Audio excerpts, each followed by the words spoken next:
சூரத்துல் காஃபிரூன். அத்தியாயம் 109. அல் காஃபிரூன், இறை மறுப்பாளர்கள்.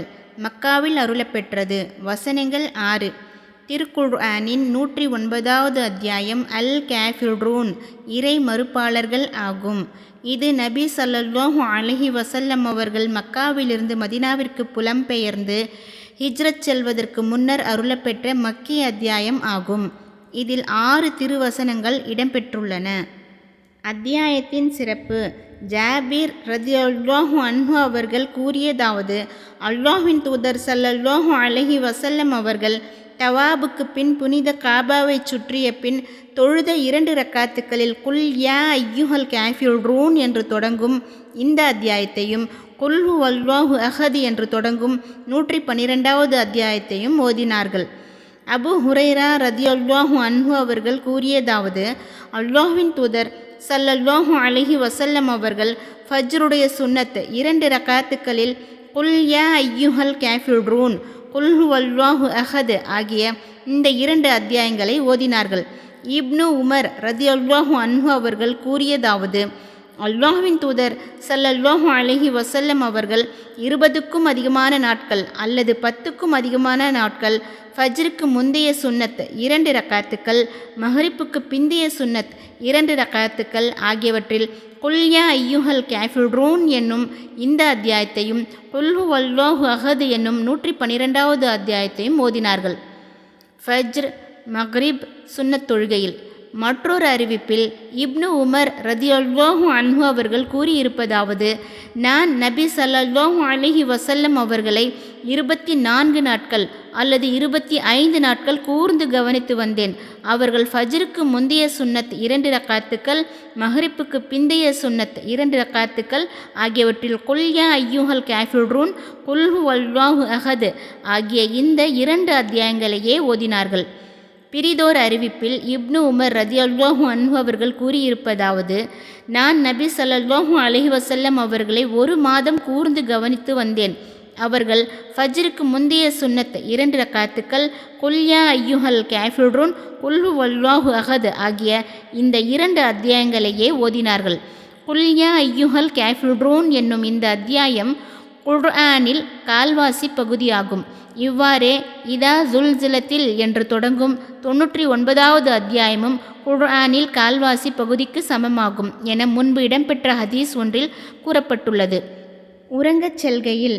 நௌஃபல் பின் முஆவியா ரதியல்லாஹு அன்ஹு அவர்கள் கூறியதாவது, ஒருமுறை அல்லாஹ்வின் தூதர் ஸல்லல்லாஹு அலைஹி வஸல்லம் அவர்கள் என்னிடம், நம் வளர்ப்பு பிள்ளை ஜைனபை நீர் பெற்று சென்று வளர்ப்பதற்கு உமக்கு விருப்பம் உண்டா என கேட்டார்கள்.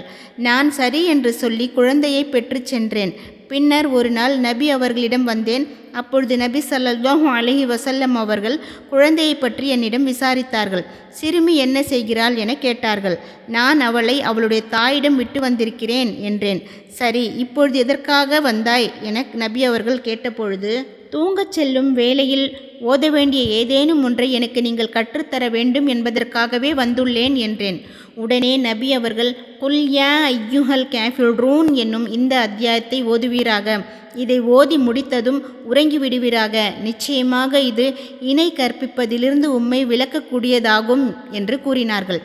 ஜைனத் பின் ஹாரிசா ரதியல்லாஹு அன்ஹு அவர்களின் சகோதரர் ஜபலா பின் ஹாரிசா ரதியல்லாஹு அன்ஹு அவர்கள் கூறியதாவது, நபி ஸல்லல்லாஹு அலைஹி வஸல்லம் அவர்கள் என்னிடம், நீர் படுக்கைக்கு செல்லும்போது குல் யா ஐயுஹல் காஃபிரூன் என்னும் இந்த அத்தியாயத்தை ஆரம்பம் முதல் கடைசி வரை ஓதுவீராக. நிச்சயமாக இது இணை கற்பிப்பதிலிருந்து உம்மை விலக்கக்கூடியதாகும் என்று கூறினார்கள். அளவிலா அருளாளன் நிகரில்லா அன்புடையோன் அல்லாஹ்வின் திருப்பெயரால். நபியே, நீர் கூறுவீராக, இறை மறுப்பாளர்களே, நீங்கள் வழிபடுகின்றவற்றை நான் வழிபட மாட்டேன். நீங்களும் நான் வழிபடுகின்றவனை வழிபடுவோர் அல்லர். நீங்கள் வழிபட்டதை இனிமேலும் நான் வழிபடுகின்றவன் அல்லன். நான் வழிபடுகின்றவனை நீங்களும் வழிபடப் போகிறவர்கள் அல்லர். உங்கள் மார்க்கம் உங்களுக்கு, என் மார்க்கம் எனக்கு. இந்த அத்தியாயம் இணை கற்பிப்போர் செய்யும் செயலிலிருந்து இறை நம்பிக்கையாளர்கள் விலகிவிட வேண்டும் என்று பிரகடனப்படுத்துகிறது. குறைஷியரின் குயுக்தி. இங்கு முதலாவது வசனத்தில் இறை மறுப்பாளர்களே என விழித்து பின்வரும் வசனங்களில் உள்ளபடி கூறிவிடுமாறு நபி ஸல்லல்லாஹு அலைஹி வஸல்லம் அவர்களுக்கு உயர்ந்தோன் அல்லாஹ் கட்டளையிடுகின்றான். இறை மறுப்பாளர்கள் காஃபிரூன் என்பது புவி மேலுள்ள எல்லா இறை மறுப்பாளர்களையும் குறிக்கும்.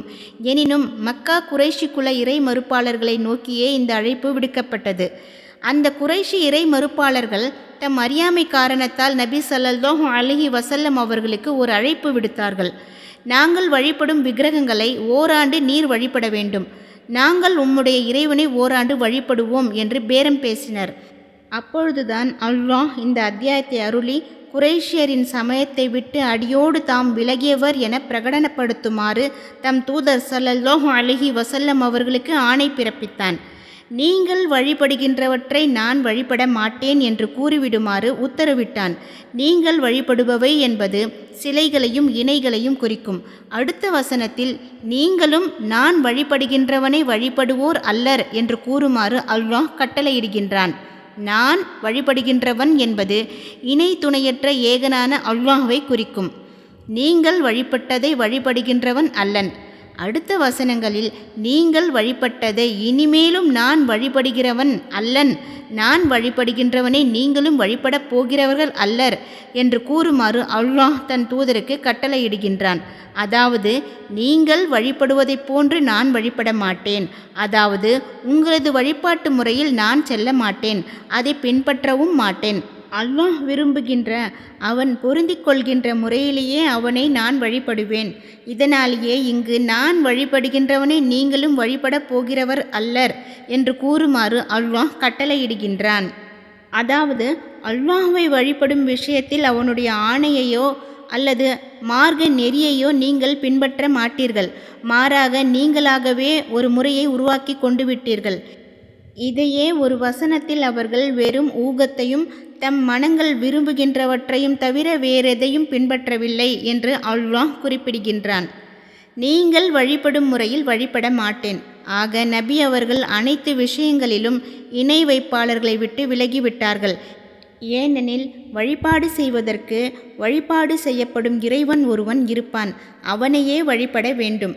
அத்தோடு வழிபாடு செய்கின்ற ஒரு குறிப்பிட்ட முறையும் இருக்க வேண்டும். அந்த முறையில்தான் வழிபடவும் வேண்டும்.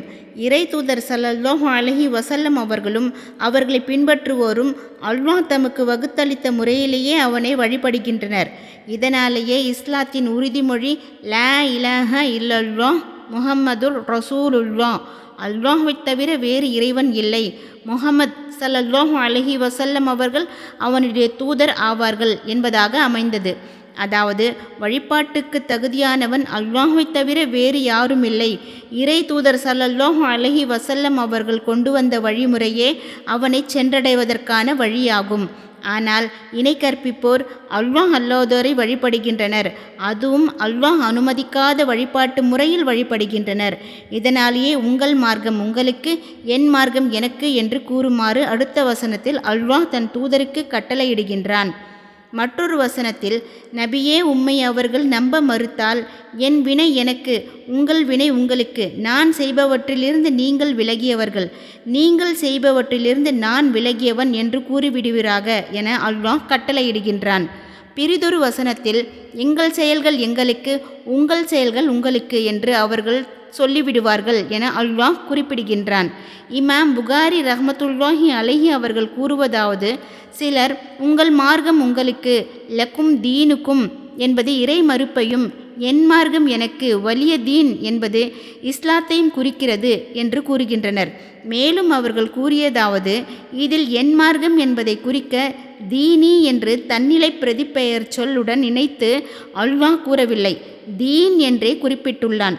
காரணம், இந்த அத்தியாயத்தில் உள்ள எல்லா வசனங்களும் நகர ஒளியுடன் நூனில் முற்று பெற்றுவிட்டன. எனவேதான் தீனி என்பதிலுள்ள எகரம் நீக்கப்பட்டது. அல்லாஹ் தீனி என்பதற்கு பதிலாக தீன் என்றும், ஃபீனி என்பதற்கு பதிலாக ஃபீன் என்றும் கூறியிருப்பதைப் போல